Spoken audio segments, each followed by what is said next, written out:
नमस्कार प्यारे बच्चों, स्वागत है आप लोगों का रोशन सर स्टडी पॉइंट पे।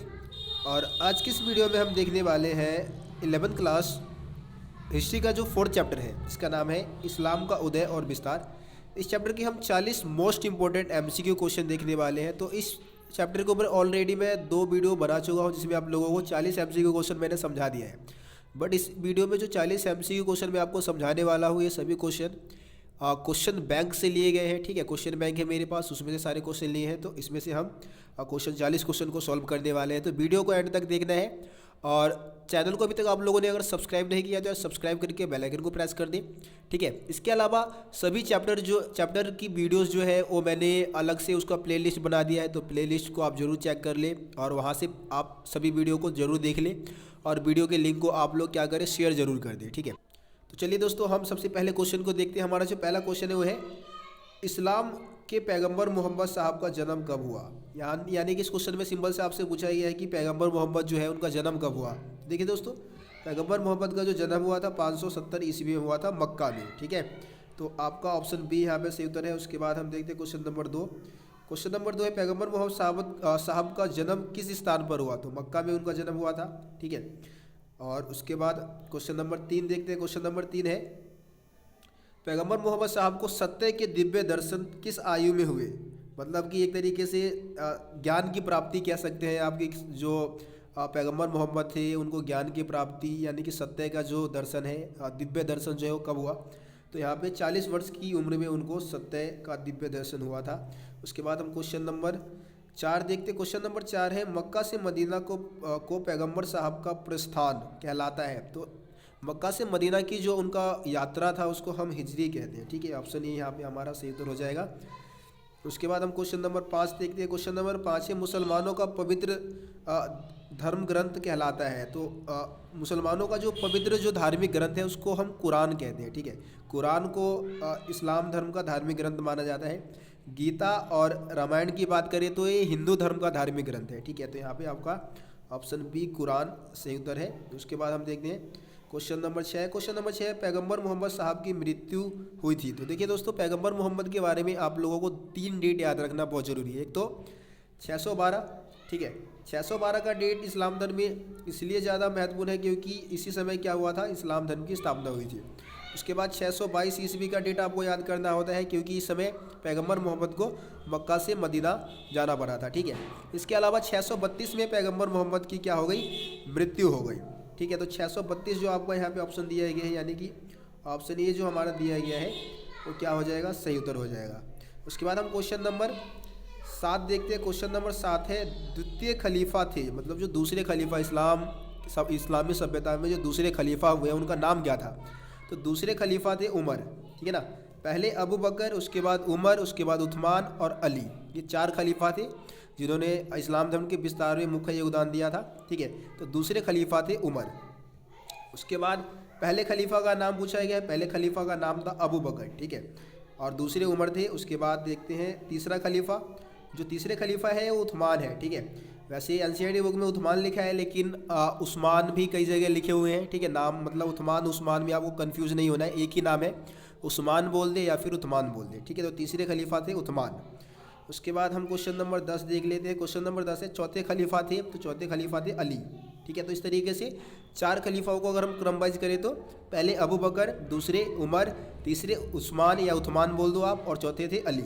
ठीक, उसके बाद हम क्वेश्चन नंबर 11 देखते हैं। क्वेश्चन नंबर 11 है, जिस आंदोलन को उम्मयदों के स्थान पर अब्बासियों को सत्ता में लाने का श्रेय जाता है उसका नाम था। मतलब आपको उस आंदोलन का नाम बताना है जिसके माध्यम से जो उम्मयद वंश का जो सत्ता है वो समाप्त हो गया और उनके जगह पे कौन आ गए, अब्बासी आ गए। तो उसको हम कहते हैं दावा। वैसे आपकी बुक में जो लिखा हुआ है वो दवा लिखा हुआ है। ठीक है ना, दवा, लेकिन यहाँ पे दावा दे रखा है तो भाई हम उसी को मान के चल लेते हैं। ठीक है, तो यानी कि आपका जो इसमें ऑप्शन जो दिया गया है ऑप्शन सी दावा, वो क्या हो जाएगा, सही उत्तर हो जाएगा। उसके बाद हम क्वेश्चन नंबर 12 देख लेते हैं। क्वेश्चन नंबर 12 है, नई फारसी कविता का जनक माना जाता है। ठीक है, नई फारसी कविता का जनक किसको माना जाता है, तो रुड़की को माना जाता है। ठीक है, ऑप्शन बी यहाँ पे हमारा क्या हो जाएगा, सही हो जाएगा, रुड़की। दोस्तों क्वेश्चन नंबर 13 देखते हैं। क्वेश्चन नंबर 13 है, रुबाई को उसकी पराकाष्ठा पर पहुँचाया। देखिए रुबाई, सबसे पहले आपको समझना होगा रुबाई होता क्या है। तो रुबाई होता है 4 पंक्तियों वाला छंद। छंद कह दो या फिर आप कविता कह सकते हो, ठीक है। तो उसको हम रुबाई कहते हैं। और रुबाई को प्रकाष्ठा, प्रकाष्ठा मतलब एक तरीके से ऊंचाई पर किसने पहुंचाया, ठीक है। तो रुबाई को जो मतलब रुबाई को जो उसकी प्रकाष्ठा पर पहुंचाया वो उमर ख़यामत था, ठीक है। उमर ख़यामत आपका यहाँ पे क्या हो जाएगा, सही उत्तर हो जाएगा, ठीक। उसके बाद हम क्वेश्चन नंबर 14 देखते हैं। क्वेश्चन नंबर 14 है खुश नवीसी का तात्पर्य है। खुश नवीसी क्या होता है, ठीक है। तो खुश नवीसी का मतलब होता है सुंदर लिखने की कला, ठीक है। तो ऑप्शन यहाँ पे आपका जो सी दिया गया है वो क्या हो जाएगा, सही हो जाएगा। उसके बाद देखते हैं क्वेश्चन नंबर 15। क्वेश्चन नंबर 15 है किस प्राचीन शासक के अभिलेखों में अरबी भाषा का प्रयोग किया गया था। तो अरबी भाषा मतलब अभिलेख देखिए दोस्तों, इसमें से जो भी ऑप्शन आपको दिया गया है अजातशत्रु, चंद्रगुप्त मौर्य, अशोक और विक्रमादित्य, ये सभी भारतीय शासक हैं। और भारतीय शासकों में सबसे पहला अशोक था जिसने अभिलेख लिखवाना शुरू किया था। मैं आपको बता देना चाहूँगा, अभिलेख का मतलब होता है एक तरीके से ऐसे शब्द जो किसी पत्थर या चट्टान पे लिखे जाते हैं। और सबसे पहले भारत में अभिलेख लिखवाने की परंपरा अशोक ने शुरू की थी। और अशोक के अभिलेख, कुछ अभिलेख जो थे वो अरबी भाषा में भी लिखे गए थे, यानी कि ऑप्शन सी यहाँ पे आपका सही उत्तर हो जाएगा। उसके बाद क्वेश्चन नंबर 16 देखते हैं। क्वेश्चन नंबर 16 है निम्न में से कौन प्राच्यविद इतिहासकार है, ठीक है। प्राच्यविद इतिहासकार का नाम आपसे पूछा गया है। प्राच्यविद इतिहासकार यानी कि ऐसे इतिहासकार जो कहीं ना कहीं पूर्वी जो शिक्षा पद्धति है उसको मानते हैं, उसको बढ़ावा देते हैं, ठीक है। तो वो होते हैं प्राच्यविद इतिहासकार। और यहाँ पे आपका ऑप्शन बी क्या हो जाएगा, सही उत्तर हो जाएगा विल्सन, ठीक। उसके बाद हम क्वेश्चन नंबर 17 देख लेते हैं। क्वेश्चन नंबर 17 दिया गया है हिजरा क्या है, ठीक है। हिजरा का मतलब आपसे पूछा गया है। तो आपको पता है कि 622 में क्या हुआ, पैगंबर मोहम्मद को मक्का से निकाल दिया गया था। क्योंकि मक्का के जो समृद्धशाली लोग थे, जो अमीर लोग थे, उन्होंने क्या किया, पैगंबर मोहम्मद का विरोध करना शुरू कर दिया था। क्योंकि पैगंबर मोहम्मद थे वो क्या करते थे, मूर्ति पूजा का खंडन करते थे। तो इस कारण उनको 622 में क्या हुआ, मक्का से मदीना जाना पड़ गया था। तो पैगंबर मोहम्मद का मक्का से मदीना की जो यात्रा है उसी को हम हिजरी कहते हैं, ठीक है ना। यानी कि यहाँ पे जो ऑप्शन दिया गया है, आप अगर ऑप्शन को पढ़ोगे तो ऑप्शन ए आपका क्या हो जाएगा, यहाँ पे मोहम्मद द्वारा मक्का से मदीना की यात्रा हिजरी यात्रा है, ठीक है। उसके बाद हम क्वेश्चन नंबर 18 देखते हैं। क्वेश्चन नंबर 18 है सल्जुकों की राजधानी कहाँ थी। तो सल्जुकों ने जो अपनी राजधानी बनाई थी वो नीसापुर को बनाई थी। नीसापुर शिक्षा का एक महत्वपूर्ण केंद्र भी था और इसको इन्होंने अपनी राजधानी बनाई थी। उसके बाद क्वेश्चन नंबर 19 देखते हैं। क्वेश्चन नंबर 19 है पूर्वी शिक्षा प्रणाली के समर्थक कहलाते हैं। तो ऊपर ही मैंने बता दिया, प्राच्यविद जो होते हैं वो पूर्वी शिक्षा प्रणाली के समर्थक कहलाते हैं। उसके बाद हम क्वेश्चन नंबर 20 देखते हैं। क्वेश्चन नंबर 20 है अरबी भाषा की अर्ध ऐतिहासिक रचना को कहते हैं, ठीक है। तो अरबी भाषा की जो अर्ध ऐतिहासिक रचना है, ठीक है, वो है तबरी की तारीख, ठीक है। तबरी की तारीख उसको कहा जाता है, यानी कि ऑप्शन सी यहाँ पे आपका सही उत्तर हो जाएगा। उसके बाद हम क्वेश्चन नंबर 21 देखते हैं। क्वेश्चन नंबर 21 है कबीले के नेता को कहा जाता है। तो कबीले के नेता को हम कहते हैं शेख, ठीक है। कबीले के नेता को क्या कहा जाता है, शेख। और ज़्यादातर जो शेख की जो नियुक्ति की जाती थी वो रक्त संबंधित रिश्ते के आधार पर ही होता था, ठीक है। तो यहाँ पे ऑप्शन सी आपका सी हो जाएगा। उसके बाद हम क्वेश्चन नंबर 22 देखते हैं। क्वेश्चन नंबर 22 है मस्जिदों के देवी देवताओं को कहा जाता है। जो मस्जिद में जो देवी देवता हो, मतलब एक तरीके से पुराने समय में जो मस्जिदों में जो देवी देवता होते थे उनको हम बूत कहते हैं, ठीक है ना, बूत। ऑप्शन सी यहाँ पे सही उत्तर हो जाएगा। उसके बाद हम क्वेश्चन नंबर 23 देख लेते हैं। क्वेश्चन नंबर 23 है मक्का की मस्जिद जिस पर मोहम्मद के कबीले का नियंत्रण था। यहाँ पे वैसे क्वेश्चन मेरे ख्याल से गलत दे रखा है, ठीक है। मक्का में एक मतलब एक तरीके से एक प्रमुख धार्मिक स्थल था, ठीक है, जिस पर पैगंबर मोहम्मद का नियंत्रण था, उसके बारे में आपको यहाँ पे बताना है। तो पैगंबर मोहम्मद का मक्का की एक प्रमुख धार्मिक स्थल, मस्जिद तो नहीं बोलेंगे, एक धार्मिक स्थल बोलेंगे जिसका नाम था काबा, और उस काबा पे नियंत्रण था पैगंबर मोहम्मद का, यानी कि ऑप्शन डी यहाँ पे काबा सही उत्तर हो जाएगा। उसके बाद हम क्वेश्चन नंबर 24 देख लेते हैं। क्वेश्चन नंबर 24 है अरबी भाषा में ईश्वर अल्लाह में आस्था रखने वाले आस्तिक को कहते हैं, ठीक है। तो अरबी भाषा में जो ईश्वर अल्लाह में आस्था रखने वाले जो व्यक्ति है उनको हम क्या कहते हैं, उनको हम एक तरीके से उम्मा कह के पुकारते हैं, ठीक है ना, उम्मा कहा जाता है, ठीक है। उसके बाद है क्वेश्चन नंबर 25। क्वेश्चन नंबर 25 दिया गया है मोहम्मद पैगंबर ने मक्का से मदीना के लिए कूच किया। कूच मतलब होता है जाना, कहीं आप जाते हो तो उसको कूच कहा जाता है, ठीक है। तो आपको पता है भाई, डेट ऊपर ही आपको बता दिया, 622 ईस्वी हमारे यहाँ पे सही उत्तर है। उसके बाद है क्वेश्चन नंबर 26। क्वेश्चन नंबर 26 है, मध्य इस्लामिक देशों का प्रथम खलीफा था। तो फिर से वही क्वेश्चन आ गया, प्रथम खलीफा का नाम था अबू बकर, ठीक है। उसके बाद हम क्वेश्चन नंबर 27 देखते हैं, काबा कहाँ पर स्थित है। तो काबा जो है मदीना, मक्का, दमिश्क या फिर बगदाद। तो काबा है मक्का में स्थित, ठीक है। उसके बाद हम क्वेश्चन नंबर 28 देख लेते हैं। क्वेश्चन नंबर 28 है, मुआविया ने अपने आप को खलीफा घोषित कर उमैयद वंश की स्थापना की। तो मुआविया ने क्या किया था, अपने आप को खलीफा घोषित किया और 661 में एक नया वंश बनाया जिसका नाम था उमैयद वंश, ठीक है। 661 यहाँ पे आपका क्या हो जाएगा, सही उत्तर हो जाएगा। उसके बाद है क्वेश्चन नंबर 29, उमैयद वंश की राजधानी थी। तो उमैयद वंश के शासकों ने अपनी राजधानी बनाई थी दमिश्क को, ठीक है।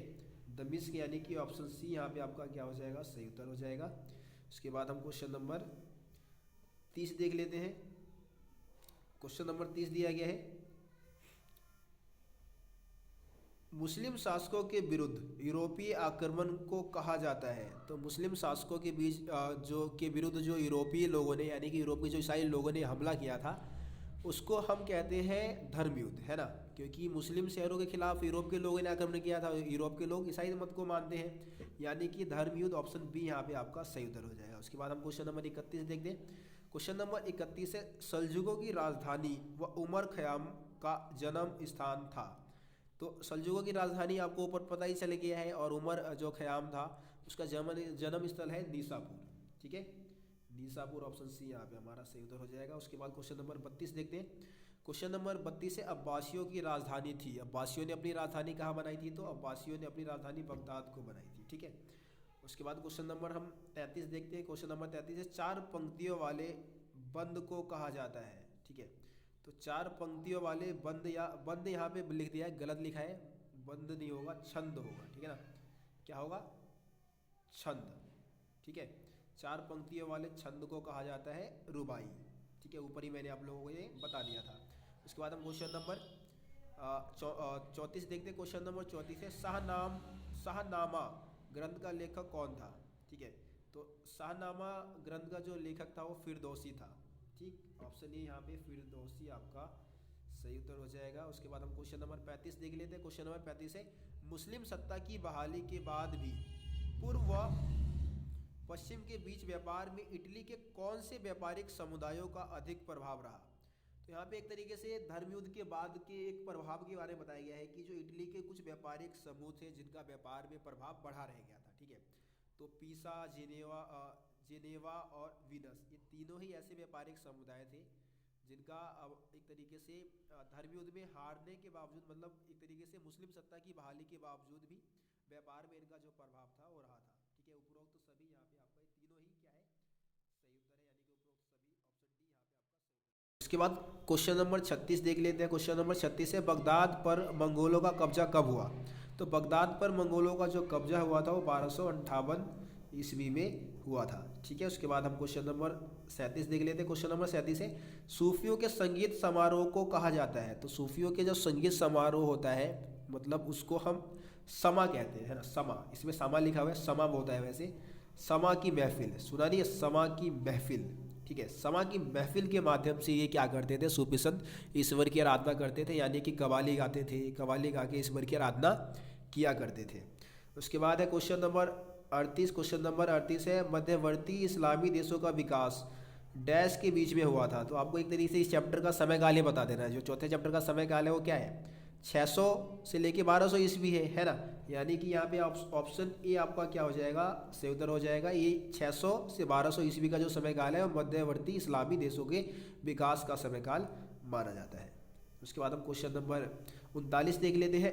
क्वेश्चन नंबर 39 है, इस्लामी इतिहास के स्रोत कौन से हैं, ठीक है। मतलब ऐसे कौन से स्रोत है जिससे कि इस्लामी इतिहास के बारे में हमें जानकारी प्राप्त होती है। तो ऐतिहासिक और अर्ध ऐतिहासिक एक तरीके से साक्ष्य हो सकते हैं, दस्तावेज और लेख हो सकता है, ठीक है। सिक्के, मूर्तियाँ, स्मारक, ये सारी चीज़ें हो सकती है, ठीक है। यानी कि उपरोक्त सभी आपका यहाँ पे क्या हो जाएगा, सही उत्तर हो जाएगा। उसके बाद हम क्वेश्चन नंबर 40 देख लेते हैं। क्वेश्चन नंबर 40 है, पैगंबर मोहम्मद ने अरब संस्कृति का विस्तार कहाँ तक कर दिया था, ठीक है। तो पैगंबर मोहम्मद ने एक तरीके से पूरे अरब प्रायद्वीप में क्या कर दिया था, अरब प्रायद्वीप में एक तरीके से इस्लाम धर्म को फैला दिया था, ठीक है। तो ये 40 क्वेश्चन थे जो कि क्वेश्चन बैंक से मैंने लिए हैं, ठीक है। आप लोगों को मैंने सभी क्वेश्चन का उत्तर बता दिया है। आपको किसी भी क्वेश्चन में दिक्कत है, आप मेरे को कमेंट बॉक्स में बता सकते हैं कि सर मेरे को एक क्वेश्चन आप सही से नहीं समझा पाए हैं, तो मैं आप लोगों को समझाने की कोशिश करूँगा, कमेंट में ही मैं कोशिश करूँगा। या फिर आप लोग मेरे को इंस्टाग्राम पे फॉलो कर सकते हैं, मेरा आईडी है रोशन सा स्टडी पॉइंट, ठीक। वहाँ पे आप मेरे से कोई भी आप सवाल पूछ सकते हैं, मैं आप लोगों के सवाल का जवाब जरूर देने की कोशिश करूँगा। इसके अलावा यार इस वीडियो को ज़्यादा से ज़्यादा शेयर कीजिए। तबीयत ख़राब होने के बावजूद भी मैं आप लोगों के लिए वीडियो बना रहा हूँ, बना के डाल रहा हूँ, तो यार थोड़ा आप लोग सपोर्ट करो, ठीक है। वीडियो को ज़्यादा से ज़्यादा आप लोग शेयर कर दो। ये दोस्तों मिलते हैं आप लोगों से अगली वीडियो में, तब तक के लिए जय हिंद जय भारत।